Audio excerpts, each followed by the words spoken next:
Pricing class வந்து கிட்டத்தட்ட நாங்க ஒரு 3 வாரம் அட்டெண்ட் பண்ணியிருக்கோம். ஸோ, அதில என்னுடைய அ எக்ஸ்பீரியன்ஸ் அண்ட் அவேர்னஸ் பத்தி நம்ம இப்ப பேச போறோம்.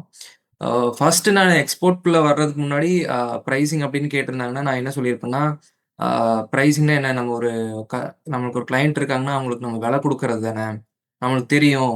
ப்ராடக்ட்டோட காஸ்ட் நம்மளுக்கு தெரியும். அதுலேருந்து அ நம்ம எடுத்துட்டு போற செலவு, இப்ப வண்டியில அத வந்து லாரியில எடுத்துட்டு போற செலவு, அப்புறம் ஷிப்ல எடுத்துட்டு போற செலவு, இதெல்லாம் சேர்த்துனா ஒரு ப ஒரு க ஒரு பிரைஸ் வரும். அத தான் நம்ம சொல்லப் போறோம் அப்படின்னு நெனச்சுட்டு இருந்தேன். ஆனா ஆக்சுவலா உள்ள வந்ததுக்கப்புறம், இங்க கிளாஸ் அட்டெண்ட் பண்ணி முடிச்சதுக்கப்புறம் தான் புரிஞ்சது எனக்கு.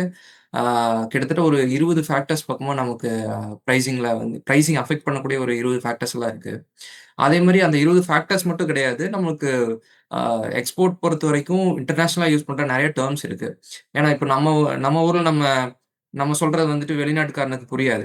லைக் நம்ம இங்க லாரி ரெசிப்ட்ன்னு சொல்றோம். அங்க போய் அவன்ட்ட லாரி ரெசிப்ட்ன்னு சொன்னாலும் புரியாதுல்ல. அந்த மாரி குளோபலா வந்து எல்லாத்துக்கும் புரியிற மாரி ஒரு சில டெர்ம்ஸ் இருக்கு. அந்த டெர்ம்ஸ வந்து நமக்கு எந்த டெர்ம்ஸ் வந்து ஃபீசிபிளா இருக்கும் அப்படிங்கிறத நம்ம சூஸ் பண்ணணும். ஸோ எதுக்கு சொல்றேன்னா, இதெல்லாம் வந்து இந்த டெக்னிக்கல் நாலேட்ஜ் இல்லாம நம்ம ஒரு பிரைஸ் அப்படிங்கிறது வைக்க முடியாது. அப்படி வச்சோம் அப்படின்னா, கண்டிப்பா பணத்த இழந்துருவோம்.